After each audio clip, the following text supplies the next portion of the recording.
Good morning, good afternoon, good evening. That is Jack. I'm Conrad, and this is the 45. We are back with a Week 6 review. We did not have a preview, even though we did pick 3 matches. We put those on Twitter at the 45. Go check them out. Some were better than others. Mostly his were better than mine. I'm on a 2-week losing streak here. I'm 1-2 again. Jack went 2-1. Feeling pretty good. I don't feel very good at all. I gotta not ever pick Everton again. Never Everton. That's honestly the takeaway is, Everton, the inconsistent clubs are the most uncomfortable ones to pick, and we always seem to choose the clubs that are so inconsistent. Arsenal, Everton, even Chelsea, where they go back and forth so often. Ugh. I don't know what Everton team's ever going to show up, so I'm never picking them again. Actually, I can't guarantee that. But all right, we've got Chelsea, Liverpool, Burnley, Norwich, Everton, Sheffield United. First match at the Bridge, Chelsea and Liverpool. Photograph here from when we were there back over the holiday time to watch Leicester beat. It was kind of a dull match. Leicester's 1-0. Chelsea. Leicester, did take it 1-0. But we both got the prediction right. Numbers not quite right. I think we both saw this one being a little bit heavier to Liverpool, but 2 first half goals, TAA and Firmino, and then both sides of an Azpilicueta equalizer that was ruled out by VAR. Yeah, a lot of controversy in that game and a lot of frustration from Chelsea because they've been so close in a lot of matches. You think about how different that result could have been if Mount wasn't offsides and they scored that equalizer, because Liverpool went 2 minutes later and took the second goal. They went really far back. Yeah, from 1-1 to 2-0 is a completely different match. And they were really far back on that VAR call. I mean, that was like 4 or 5 passes prior. Yes, he was offsides. Correct. Correct call, but it was tough for Chelsea fans to take. So I mean, you look at Lampard saying, we did okay, but we just made too many mistakes, right? He's saying the obvious things here. He doesn't want to throw anybody under the bus, but Firmino was wide open on that header, and they were demoralized after getting that goal called out. So that VAR decision had a tangible impact on how that team felt. 100%. I already mentioned it. If that goal stands, it's a 1-1, obviously. So on the scoreboard, it's just you can't overstate how different a game it is. And Liverpool ultimately did come away with a 2-1 result. But I think they looked comfortable throughout. Maybe the last 10 minutes were a little shaky after Conte hit that absolute thunderbolt. He looked like Eden Hazard out there. Well, he had that mazy run, coming back across the middle, split the defenders, and Liverpool were just lazy. No power on the shot, just placed it in the upper corner. It was gorgeous, absolutely gorgeous individual piece of brilliance from Conte. And that's what he gives you, right? I mean, he's granted he's a holding defensive midfielder, but he's got talent galore. I mean, he's one of the most talented midfielders in the world. He's insanely good. Unbelievable. This from Henry Winter at the Times, talking about Liverpool do look different, right? Last year, they didn't have that grit and that determination that they seem to have this year. This is what Klopp keeps instilling different aspects of discipline into this side each and every successive year, and they just keep on grinding out these results. See, outside of the 2-0 away at Napoli in midweek. Yeah, that was a bad blip, but at least they bounced back with a win to get out of that form. And so what I see with Liverpool is, in years past, they've been dominant. They've killed sides, but then they've had matches where they struggled a bit and they couldn't get the result. This usually against the terrible teams. Yeah, usually I think this is a Chelsea game that, like last year when they drew 0-0 against Chelsea at the Stamford Bridge, I think this would have been another, or 1-1 in that game, sorry. I think this would have been another draw, another bad loss if they had that same mentality, but you can see the growth. Obviously, City in their match just throttled Watford, and they needed they were that. A little pissed. They were pissed off. And Liverpool did what they needed to do. They got 3 points. They got a 2-goal lead, didn't overexert their pressure away from home, sat back, and in the end, if it weren't for a great Conte goal, they did not look threatened very often. Yeah, you could have closed down a bit better on that shot, but you take your odds against N'Golo Conte driving forward and having a shot, in all honesty. So that was a very well-played game defensively for Liverpool, and you can't have too many qualms for Jurgen Klopp. At the Bridge is a tough result. You got it over with, you got 3 points, and now you've got MK Dons in the midweek to try and advance yourself. Full change, full change side. Yeah, full change. I mean, but Matip was fantastic, right? Fabinho, fantastic. Those 2 players have really, what you're going to get out of Van Dijk every week. The keeper, right? What you're going to get good offensive play out of your fullbacks if you're Liverpool. But Matip was just massive in this game. He kept Abraham in check and just did a really nice job playing out of the Abraham's a back. player I really like, and I think that Liverpool did a great job with him, limiting him.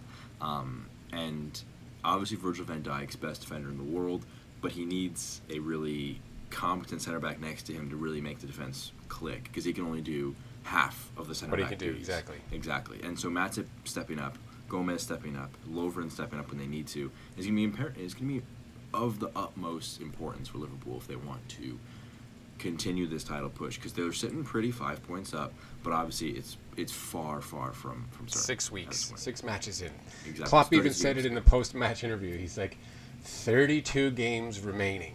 He's like, way too much, way too early to Exactly. draw any meaningful conclusions. We'll touch on that a Exactly. little bit later. A lot of hand-wringing around the birthday boy, the American, Christian Pulisic. NBC loves to cram this down our throats. Rightfully so, because he's a great player, but he hasn't played in the last 3 matches. He's not been selected at all. Hasn't even come in the second half at all. And Lampard, very clear, it has nothing to do with him not being good enough. He's just not ready. He needs time to get into the side, and he's got better options right now. It's arguable whether he should have played Mason Mount coming off the injury in the Europe game, but they were not good enough, but neither is Pulisic good enough, right? All you got to do is look across at Klopp's side and what he did with Fabinho and what he did with Robertson. Those guys didn't play hardly at all in the first 6 months they were with the side, and this is Lampard doing the exact same thing. Exactly. I mean, no need to rush the guys in their developmental process. I'm not in a rush with Pulisic. Obviously, NBC and American fans want to see him dominating right away, but the realism is he's coming from the Bundesliga to the Premier League. Not an easy transition at all. And not a lot of players have made that, like, running off their feet. You saw Firmino, he's a guy who did that. He went from, I believe it was Hoffenheim, to Liverpool. It took him a while to get that transition going. And it's often a transition that works out well. Heung-min Son, another player, came from Leverkusen. It takes a while for these guys, but then they become stars. And I think that they're trying to follow that similar mold. Don't rush him and have the media down his throats already. Which can happen, but hopefully, at least for him, his development isn't stunted by the fact that the media kind of are obsessed with him as of right now. Well, they look at the money. That's what they're doing, right? And they're saying, we paid a lot of money for this guy. Why isn't he able to play for us? That's true. That is true. All right, Burnley-Norwich. Both of us got this one wrong. I'm just going to show these numbers. Nothing shows the craziness of the Premier League this year than these 3 matches. All right, last week, Norwich beats Man City 3-2. Yeah. This week, Burnley turned around and beat Norwich 2-0, and Man City, as we touched on earlier, pissed off, go to host Watford at home, put 8 past them, conceding none. Yeah, Norwich. That I don't want to call it a fluke result, because there was a lot of talent involved in that. But they had 11 first-teamers injured. It required a lot of luck and a lot of being clinical against City, and that's what they had. And so ultimately they would have known. We should probably recognize this. Yeah, you had a great result against City, but exactly, they are an inconsistent side. They're a very attacking, not great defensively side. It's those defensive sides that are very consistent, and they're not one of those defensive sides. And they are missing so many first-team players, and they already have had that inconsistency issues. We should have probably seen this one coming, and Burnley have looked very good at home. We haven't even mentioned them yet, and they were the dominant team in that game, 1-2-0, and it was just Chris Wood is quietly being one of the more lethal strikers, not only in England but in Europe. He's scoring a ton of goals for Burnley, and he had 2 for them to really kind of just carry them in that game. Everything done in the 14th minute. He's got the first goal in the 10th minute, second goal in the 14th minute, end of scoring, game over. Exactly. Tim Krul was hurt in warm-up, played the entire 90 minutes, keeper for Norwich, just simply because Daniel Farke is like, I can't lose any more defensive players. I need you to... And Krul just sucked it up and played. Granted, he conceded the 2 goals, but, I feel Norwich for him. won't be stressed too much. You got 3 points you should not have gotten, and this was a debatable result. Maybe a point would have been good. So you'll say, at the end of the day, positive 2 points, what we should have gotten. He'll be happy, I think. And that's where Sean Dyche's just like, look, when we get it right, we're pretty good. But the problem is consistency, right? And being able to do that time and time again, right? And get those results. Defensively, they're always going to be put together. It's going to be a tough team to play against. But it's tough. And then, again, Daniel Farke's got a lot of injuries, got a lot of young players. He was quoted afterwards saying, "I'd rather learn from wins, but sometimes you learn more from losses, especially these types of young players." But because what are you gonna take away, honestly, from a 3-2 win against City? Yeah, the Not a passion lot. and Like you're just too like, woohoo, we beat City. yeah, you execute your tactics to perfection, so you'll know that this is what a good day looks like. But you're not gonna have a good day every day. So I don't think Norwich are too stressed about it. You're still gassed after those 3 points. Yeah. All right. We did make it to Everton, to Goodison Park, on our festive trip where we saw Lovely, Spurs. spacious stadium, by the way. Oh, I did not include the photograph of that. It's a tiny place, man. Meaning we're both taller than your average human being, and luckily the entire place was standing the entire time, even though Yeah. Spurs destroyed Everton 6-2. This match felt a lot like that. Everton just never in it from the beginning. Yeah. Own goal early on from Yeremina. Just never looked like they wanted it. And that's what it felt like when we watched that Spurs-Everton match there at Goodison Park. They just never got in the match. They got outclassed at Goodison Park on that day, and Sheffield. The stats are on the next slide, or 2 slides from now as well. Las Musa got his first PL goal, and then those stats are just remarkable. The amount of possession, the amount of shots you have. You're Everton. You're not a small club. You need to bury some of those chances. You spent a ton of money on Alex Iwobi, Moise Keane. You have Richarlison. You still have Cenk Tosun. You have so much talent. Why aren't you using it? And why aren't you capitalizing on it? And yeah, there are questions for the head of the manager, and I don't think that that's particularly relevant just yet. It's not helpful yet, no. But they have a lot of talent. They're not using it. You can't lose Sheffield at home. If you're Everton, you can't. With one shot on target. Sheffield had one shot on target. And you lost 2-0. That takes talent. That takes Yeremina putting it in his own back of his net. Back of his own net. But just look at those numbers. The passes, just the number of clearances that Sheffield United had. 63 clearances to 11. I mean, this just tells you where the ball is. Exactly. 30% of the time that Sheffield have it, and I say now that I'm never taking Everton again, but God, interesting. Such a tough club to call. Honestly, same with Sheffield United is. We don't know how good they're going to be under Chris Wilder, but he's got them their first away win, and Phil Jagielka has been the cornerstone of both the last ones. Yeah, first win since 2006, and obviously Jagielka 12 years at Everton. Yeah. But that's just a crazy number, or crazy statistic where he's involved in both those matches. And the next one's about Marco Silva possibly on the hot seat. Don't think he should be, honestly. Well, this guy, I don't know if you listened to this. Go listen to it if you haven't. These are the points he's making, right? They've spent a lot of money, right? And he's saying the job is too big for him because what did Marco Silva do prior to coming to Everton? Watford.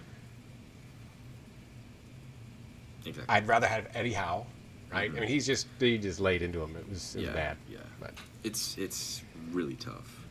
So they're on. Everton now dropped to 14th place, 7 points. United up to 8th on 8 points. So let's look at the table as of right now. Liverpool obviously still 5 points clear. City, and then you've got a bunch of teams at 11. And then most of the table is 8 points, 7 points, 6 points. It's crazy how congested it is. Oh, yeah. I mean, if you're Norwich, you're sitting on 6 points. You can be a point off of 6th, 10 positions up of you, if you just win one game. Obviously, it requires a crazy amount of results to go in your favor, but that just shows you how tight everything is right now. It's still very early on in the season, obviously, and some teams will fall off, some teams will step up again, and so who knows? And we also have the comparison from looking at last year to this year. I mean, we've been talking about this just as we've been watching these week by week, and it feels weird. You know, you just look at last year. You had the top 6 teams had over 50% of the total points after 6 matches. Yes, it's too early to draw meaningful conclusions, but it is interesting to look at. Mm-hmm. Yeah. This year, those same top 6 slots, different teams obviously, have only 45% because so many of those clubs in the middle are stuck on 8 and 7 points, right? So you've got Chelsea through Norwich, 11 through 16 are all on 8, and above them you've got Spurs, United, Burnley, Sheffield. 7th place is 8 points. Exactly. All the way down to 12th. You look at this year, 14th place this year would have had you at 11th last year. Like, that's just how different it is. And that also is in part, if you look at the very bottom of the table, you have 2-2-2 from last year, you have 4-4-2 from this year. So it means that the lower teams are still like snagging some points off of the top ones. And the only ones really immune to it have been Liverpool and City, to be honest. And that's how it's going to be all year. They're going to be the dominant teams. And that's just prevailed. This weekend proved those ideas. With United struggling, with Arsenal struggling despite the win. It wasn't a good weekend for every other club besides Liverpool and City, to be honest. And you look at those bottom three from last year, Newcastle, Cardiff, and Huddersfield, and Newcastle bounced hard off the bottom of the table, ended up 13th. Whereas, this year, can you expect one of Villa, Wolves, Watford to bounce out of there? I expect two of them to bounce out of there. It'd be my hope. But Watford, they're going through managerial change. I don't know what club they're going to become. They don't look very good. Yeah. Kike Brandt is back, but I don't know. And the last but not least, take a quick look at Arsenal and Villa. Arsenal down to 10 men, somehow managed to win. This felt exactly like last week's match where Arsenal gave up that 2-0 goal, but somehow they find some fortitude and come through against that Villa side. And this was the most ridiculous thing that I've ever seen. This is Men in Blazers talking about it. This is the gif or the clip of him doing it is crazy. He basically just puts his head into the knee and kind of rubs it a couple times and then just falls over, grabbing his head, saying, "I was just kicked in the head by Wesley." It was disgusting play. He headbutted, as the way Men in Blazers defined it, he headbutted his own hand and then fell over. I was watching and I couldn't figure out what he was doing. Wesley, obviously the goal scorer. Socrates very lucky in this match to not just. He was the reason they were losing. This would have been two in a row because of the early goal. But also fascinating to see in Socrates' head the primal, not flopping, but the primal exaggeration instincts of a footballer doesn't go away because of VAR. Because if he goes down and the referee says, "Wesley, that's a red card," all he's got to do is watch it and then watch him rub his head against his kneecap and then realize that, this is not Wesley. This is Socrates being kind of weird out there. So that's all they would need to do, and so that he would not have any success trying to plead and win over the referee. I don't get it. I can't stop laughing. I watch it, and it just makes me laugh. I mean, because Wesley's just like, dude, what are you doing? Let go of my leg. It was bad. This is bad. Arsenal had 3 points, though. We haven't even talked about the result. They came back from a goal down twice. And good performance. Emery, I think, is still the wrong guy for the job. Was there a question in that? Oh, there was the biggest question mark in that one. He is still not the right guy for them. I don't know if I mentioned it on camera last week, but he is not as good as Wenger was offensively, because that's because he plays a more defensive style of play. But he's also not as good as him defensively. So your question is just, what is he doing well for you? And the answer is nothing, honestly. And I think that he's one of the favorites to go. Not Ole, not Lampard. It's him that's the favorite to be sacked, I think. Even if before we go Silva? purely by tactics. For top 6 clubs, I should specify, sorry. Gotcha. Yeah, that's a separate conversation. I don't know that. I don't disagree. I'm not sure. Arsenal don't have a real identity. They've got Guendouzi, who's looked fantastic. He had an inconsistent match, tough in the first half, much better in the second half. But he's got heart. He's got leadership ability. Everybody's talking about him potentially being the captain of the future once they finally figure out that Xhaka is a terrible captain for that team. And that's down to Emery also making that decision. Literally, Xhaka came off the field. They started to play well again. They cheered. And Arsenal fans cheered when he came off the field. When your captain is getting cheered off the field. Yeah. It kind of hurt to watch, but I'm not a fan of Xhaka and the way he plays. He's second only to Eric Lamela as my least favorite players in the Premier League. But, man, they got something in Guendouzi. And Air Force One is not going to last long because I don't think Luiz is going to be in that side if they can figure out a better defensive option. If you're Arsenal, you hope he's not going to be in that side for much longer, to be honest. All right, that's it for us. We will have a Week 7 preview. At least that's the plan right now. Plans are subject to change. Again, on Twitter @the45. Give us a like, a subscribe. We appreciate it. That's all for now. Jack, Conrad, 45. Take care now. Thank you.